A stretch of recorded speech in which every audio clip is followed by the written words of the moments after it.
Yo, what's up, everybody? It's Justin live from B2B Vault, the Biz to Biz podcast, sponsored by Nationwide Payment Systems, hosted by this guy, the Mike McCarthy of payment processing himself, Alan Kopelman. And we'll be providing you educational information about fintech, payment processing, small business, and the technology businesses are using in the world today.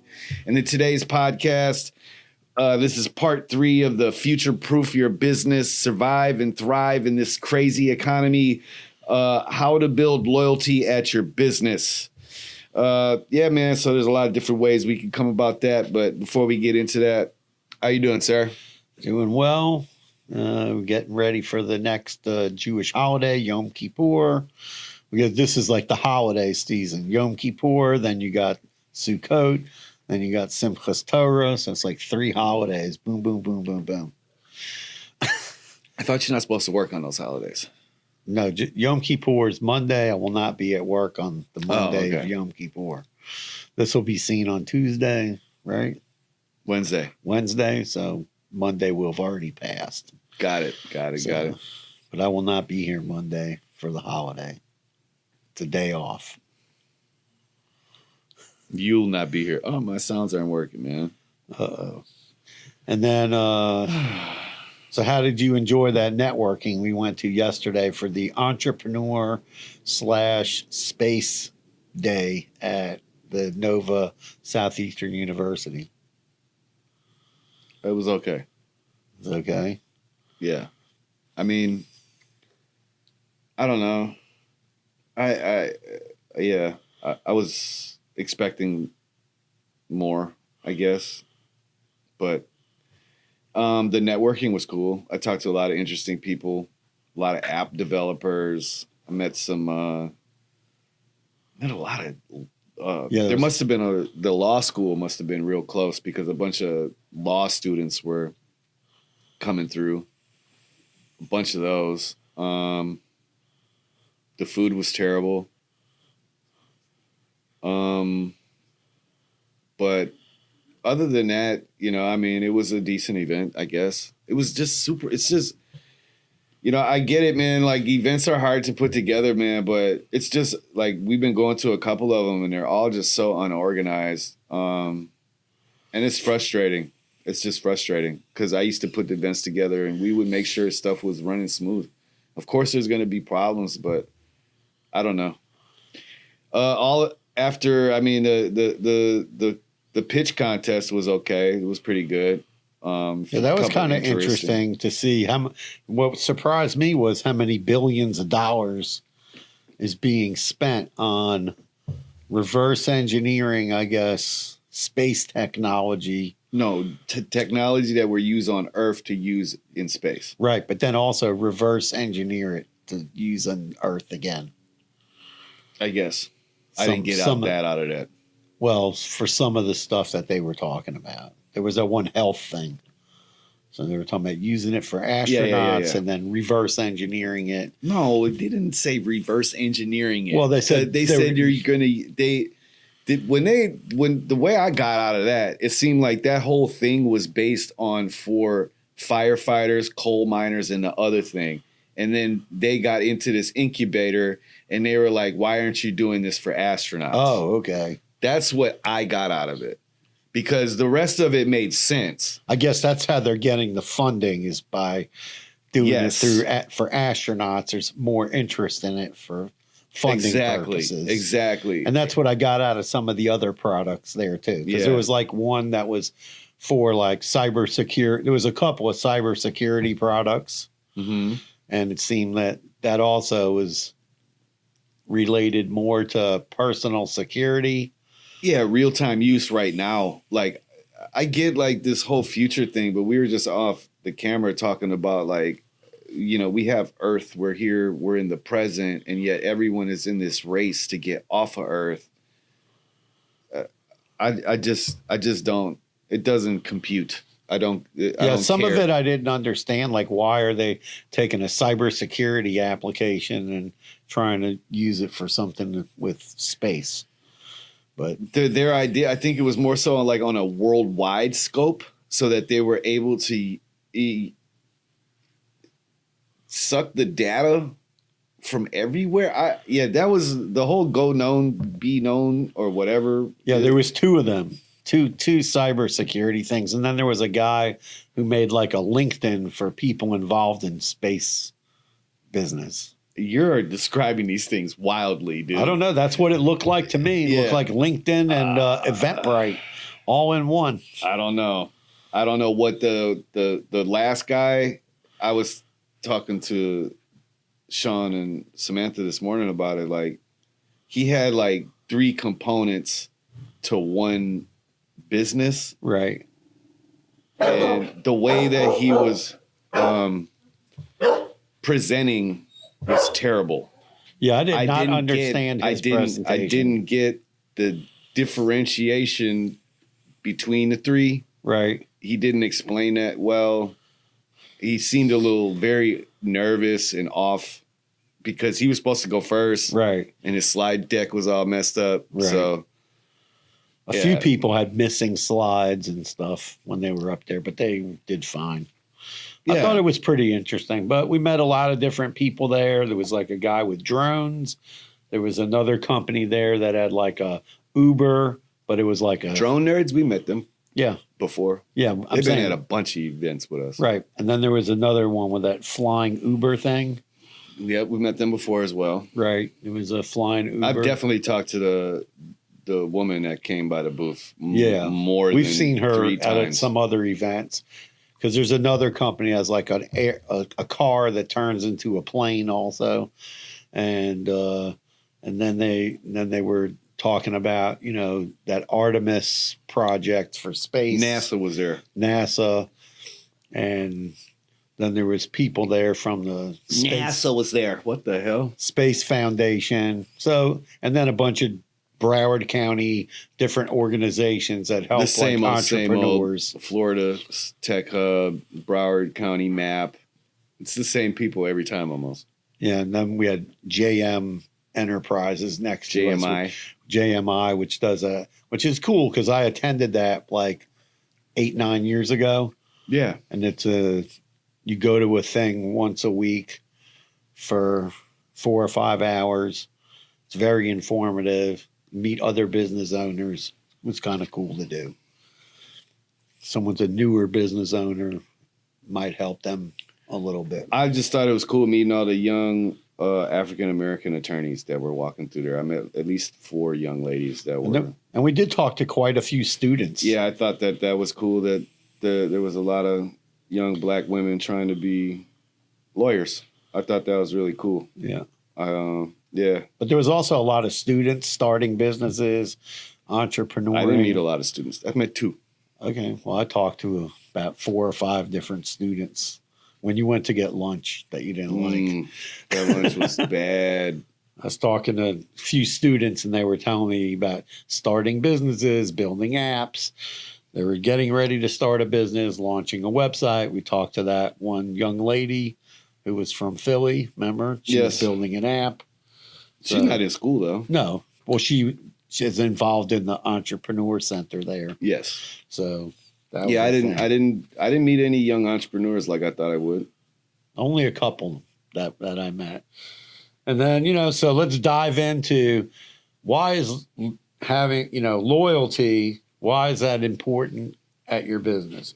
So, the big companies, they have loyalty type programs, or they have hooks to bring you to their, hooks. They hook you in with something that you want for something else, or that, like bigger stores have loyalty programs like a Target where they have their own credit card and you get points, and bigger restaurants give people points, right? Yeah. And like someone was asking me the other day, they were building a portal. And I was like, well, what's going to get people to go into your portal? And I was like, look at somebody like Amazon, right? Mm-hmm. It's like almost like they started off with books, and then they started into the movies, and then they started selling you more stuff, right? And now it seems like they give you the movies for free because they just want you to buy stuff. Right. And the movies is kind of like, here's these free movies. But you have to have Prime. Right. You have your membership. That's my point. Yeah. Like your membership, but I think they're more folk. They make more money from the shopping than they do from the movies. The movies is kind of like, oh, well, I want the movies. So yeah, I'll do some shopping. Yeah. It's kind of a tie-in. But, loyalty programs can be difficult to administer.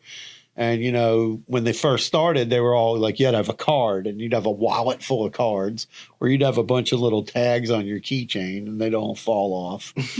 But now they can track loyalty points through like your phone number. They just punch it in the machine, or they track it on the last 4 digits of your card. If you use the same card all the time, most people try to track with phone numbers because they use multiple. You might use your debit card, a credit card, your phone one time with your Apple Pay. But loyalty programs can really help you bring customers back to your business. You get their information, their phone number, you can send them texts, or you get their email address, and then you can send them emails and get them to patronize your whatever your business is, a smoke shop, a liquor store, a website, whatever it is. Right. And although I do find that some loyalty programs are not executed well. So you have to kind of figure out is like, how can you execute the loyalty program, right? And so that it's attractive enough that people are going to actually care about it. I agree. I mean, I'm not involved in much loyalty programs. So no, but if you go to let's say you went to your favorite restaurant. I don't go to restaurants. Okay. Let's just say you did. Okay. Like we get food from Adam and Joe's, right? Mm-hmm. At the office. So they give you points. And then when you order often, then they send free cookies. So it's like, that's the link. So you have to have that. They give you free cookies every day. They give you extra points off on your order when you the points. Yeah, they give you money off. Yeah, you give you money off your order, but they also throw in the cookies.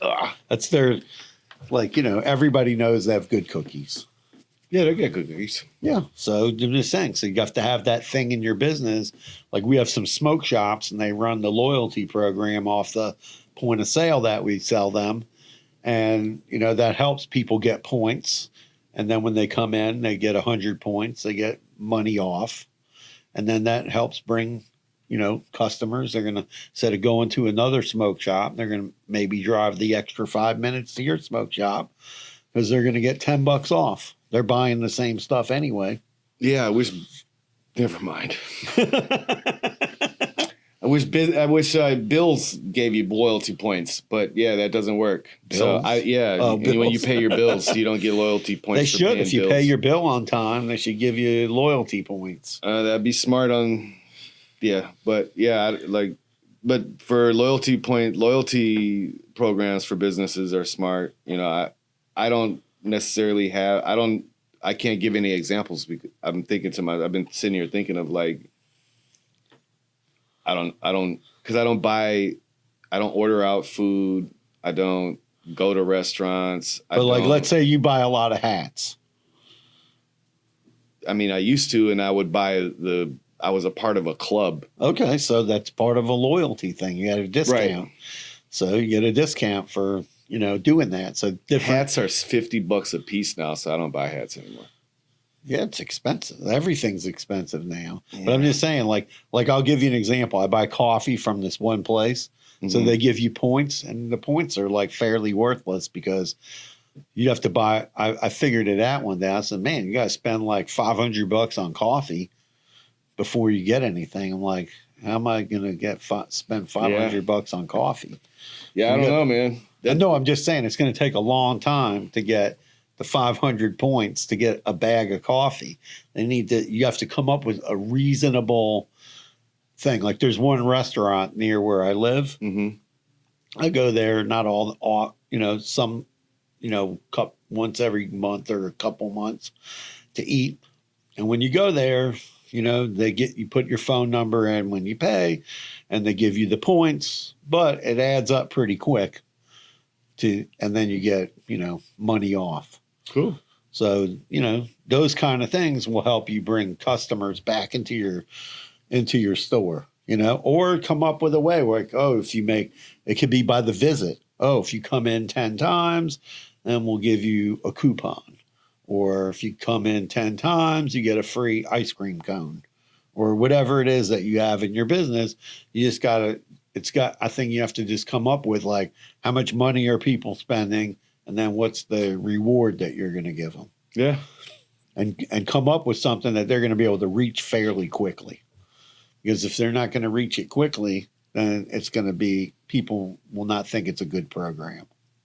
Like the Agreed. coffee one is not attainable. Even if I drink coffee almost every day. It takes that's a lot of coffee, $500 of coffee at $20 a bag. It's a lot of coffee. Well, it's less than $20, the coffee. That's going to take a while. Right. So, that's definitely not worth it. Yeah, it's not worth it to, you get the points. Or like I have some app on my phone from Shopify Shop. It'll say, oh, you have $3.86. Where and I can't figure out how to use it. So that's the other problem with loyalty programs. If you have a loyalty program, you got to make it easy for people to use the loyalty program. How does a business even do that? Well, you get a point of sale system that has a loyalty program built in, or you use a loyalty app on the credit card machine. And when people come in, you punch in their phone number and then you set it up to either track dollars or visits. And then you just make it easy for people to redeem it. So, don't stick it for 10 visits. If someone only comes once a week, that's going to take them 2, 3, 4 months to do, almost 2.5 months to make 10 visits. Do 5 visits, something somebody's going to accomplish more often. Or like the lunch place does, get people that order often automatically get free cookies all the time. So that if we get that place, we always get the cookies. Right. And you're going to get cookies. You don't have to pay for cookies. Because our graphic designer, Samantha, and my assistant, Anna, love the cookies. Yeah, yes, they do. So, and the other thing is once you have their people's information, you collect the text message, you can send them a coupon. Besides your loyalty program, you can send out emails informing people about specials. I think with younger crowd, text works well. With probably an older crowd, email works better. So based on the demographic of your business, you got to pick which one of those is going to work better for you. Agreed. Or you use both. I would say use both. And then, or you give there's one one business that I follow, and like they always send stuff out and they talk about like, go leave they ask people to leave comments on their social media, on their Facebook page. They'll send you like a text or an email, say, go comment on this. And if you leave a comment, they'll send you a coupon. There you go. So you'll comment on some posts that they have, or they'll ask you to review some product. Maybe they're thinking about offering, or watch a video, and then they'll send you maybe $10 off or 10% off. And I noticed that even like you go on some websites now, they'll have like, put in your phone number and we'll text you 10% off. Put in your email, we'll give you another coupon. Or spin the wheel and get a special discount I hate that. The I wheel? do not. I don't. No. The nonstop pop-ups with that. I do not like that. Yeah, I think it's a little annoying. Ask once and be done with it. Yeah, I don't like the add your email, and then the next screen is put your phone number in, and then the next screen is some other nonsense. I'm not a fan of that. I don't like that trap. Yeah, I don't like that funnel at all. Yeah, I went the other day to a website, something I wanted to buy. So I went to the website. The first thing, put in your phone number to get 15% off. Put in your email, and I kept trying to get it off the screen. It wouldn't go off the screen. Right.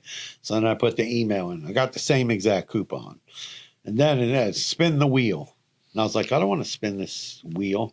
I spun, it wouldn't go off the screen. And I wanted to buy that. So I spun the wheel.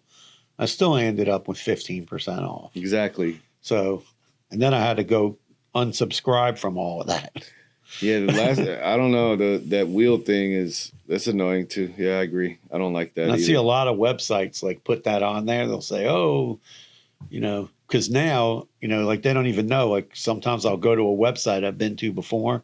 They'll have that wheel on there, and it's only for new customers. Right. And then they're wasting your time because you can't get it off the screen without putting your email in and spinning it. Because you cleaned your cookies out of your laptop or off your phone, and now they don't know you anymore. Mm-hmm.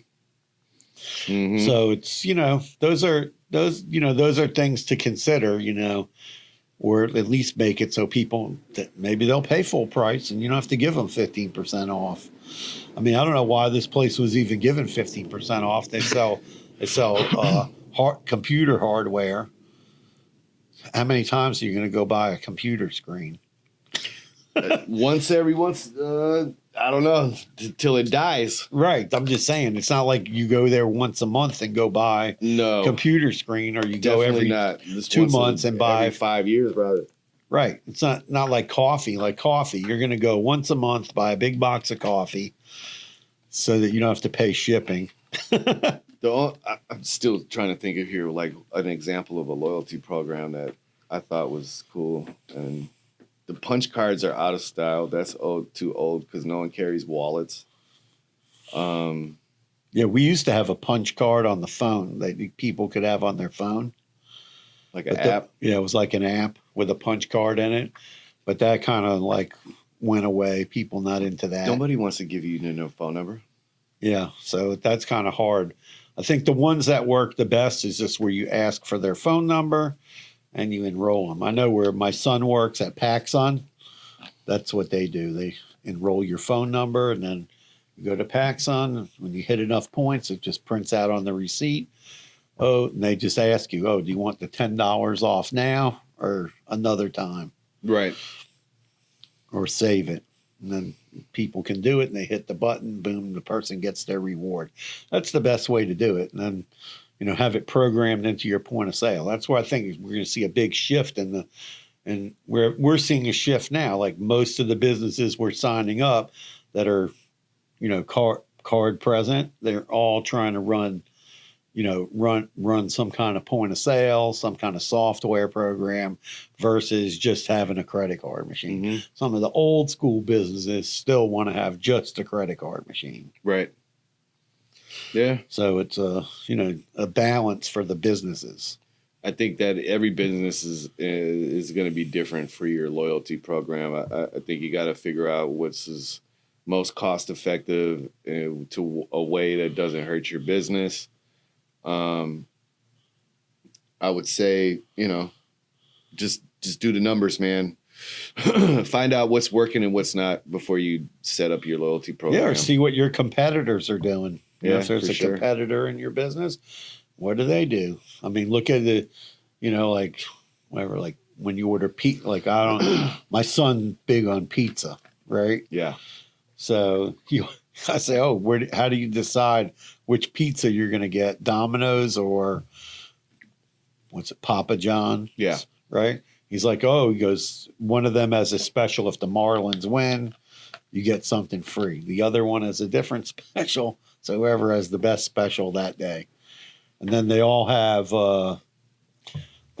coupons. They all have some kind of loyalty program because you order it online. Always. So they also have some kind of loyalty programs. Like when my kids were little, they wanted to go eat it. If I took them out for fast food when they were little, years and years ago, they used to tell me, we want to eat here. Why do you want to go there? I drive all the way over there. Because they got the toy. What? Remember kids' meals. Yeah, McDonald's or Burger King, whichever one had the toy that they wanted. That's where they wanted to go. I don't even keep track of what toys they have at these places anymore. They usually, I don't know either. I don't buy that shit I don't buy that for my grandkids. They're not eating that around Papa. So I know they give out toys though. Last time they had a cool toys. Actually, last time I went and bought the grown up Happy Meal. Yeah. And they had some cactus plant, whatever, I forget the name of the brand. Oh yeah, I forgot they still do that, or they just had it for a while. That was just one day. Oh, one day. I know they had it, and they were giving away some superhero thing at one restaurant. Mm-hmm. I don't know. Is that necessarily a loyalty program now? It is, because it's bringing customers in. So they're giving you something for coming into the restaurant. They could have a kid's meal and no toy. I guess. I don't consider that necessarily a loyalty program. It's just an incentive. Yeah, and I think some places it's like a bonus. Like now, like kiosks, right? I think like today, like if you put a kiosk in your business, right, and you want people to use it, give some kind of incentive for people to go to the kiosk, right? Like, I don't like self-checkout. I'll go to the regular checkout. I hate self-checkout. And no, but if they want people... Unless I have 2 or 3 items, I'll go do it. But if I have more than that, I'm not doing that. Exactly. You're there, like, I don't know. I'm not into it. But I'm just saying, like, if they want... Like, if you had a restaurant and you have, like, grab it, where people can pick up food, and you want more people to use your app, you want more people to use the kiosk, I think you have to provide an incentive so that people will do that. And I think we're going to see more and more kiosks because of the, lack of people finding employees. And I think businesses need to really seriously think about investing in a kiosk. I had one guy ask me about a kiosk, and I was like, "Oh, well, it's like $3,000." The guy's like, "Oh, that's way too expensive." I go, "Where do you get an employee that works 7 days a week for $3,000 one time? Where do you get that from? You don't, happening. Right? That doesn't exist." So, business, don't be cheap. Right now, we're in the world. The world we're in today is a technology world. Mm-hmm. It's going to become more technological as we've seen the most technology develop in payment processing in the last 5 years, right? Than in the previous 15, and I've been doing this over 20. Right. So we've seen rapid explosion, with fintech and all of those things, and loyalty is one of those things where it used to be a card, right? So it was a little tag on your key ring, and now it's just a phone number. So if you're not running a loyalty program, figure it out. How to do that. And maybe it's time to get away from the credit card machine and get into a point of sale. And if you're using a point of sale, do they have a loyalty program? Get the loyalty program turned on. Absolutely. Because, today you want to thrive in the current economy, you got to keep your customers coming back. Mm-hmm. You got to figure out a way how, if somebody's coming to your restaurant, let's say twice a month, how can you get them there for one more visit? That's what it's all about, whether you have a restaurant, a retail store, or whatever. And however you accomplish that, that's how you accomplish that. Agreed. Through discounts, and how you communicate that to your customers, Well, if you guys have any interesting ways that you guys are incorporating loyalty programs in your businesses, we would love to hear them. If you don't know how to start or where you should go to get a point of sale to get that loyalty program, come and holler at us. We got you covered, man. Do us a favor and subscribe to the B2B Vault channel, please. Smash the like button for us a couple times on the videos. Share it to your family and friends. Until next week, we'll see you soon. Yep. Peace out. Carpe diem. Yep. Let us know about your loyalty programs and leave us a comment.